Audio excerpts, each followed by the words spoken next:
Je suis Emmanuelle Quillet, la directrice de la maison médicale Jeanne Garnier.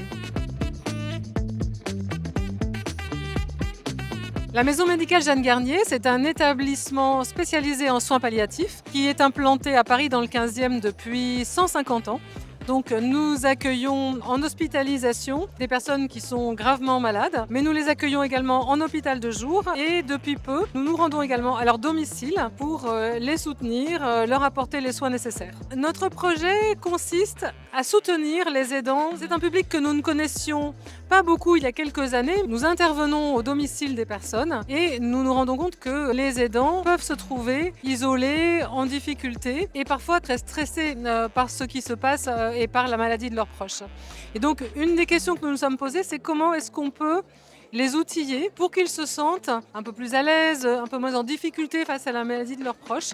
C'est très difficile de les faire venir, de leur proposer de venir pour des formations parce qu'ils souhaitent rester auprès de leurs proches. Donc nous avons décidé de créer des petites capsules de formation courtes d'un format de 5 minutes sur des questions très pratiques qui se posent quand on a une personne à domicile qui a besoin de soins palliatifs. Comme par exemple, quels sont les soins de bouche que je peux réaliser pour aider au confort de mon proche? Comment est-ce que je peux m'assurer qu'il n'y a pas un risque de fausse route, qu'il n'y a pas de trouble de la déglutition?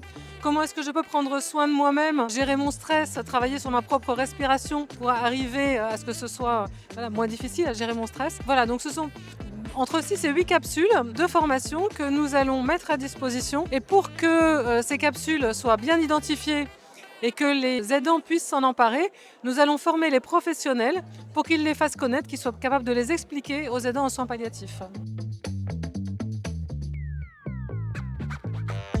Ce que ça fait de recevoir ce prix ce soir, d'abord c'est un très grand honneur.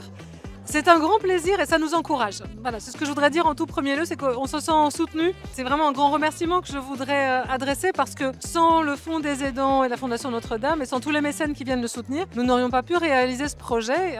Ce n'est pas un projet pour lequel nous recevons des financements publics, c'est nécessairement des financements privés. Et on pense que vraiment ça va avoir une grande utilité, qu'on va pouvoir apporter un plus aux aidants à domicile. Donc on est à la fois très fiers de cette reconnaissance et très heureux pour le résultat final.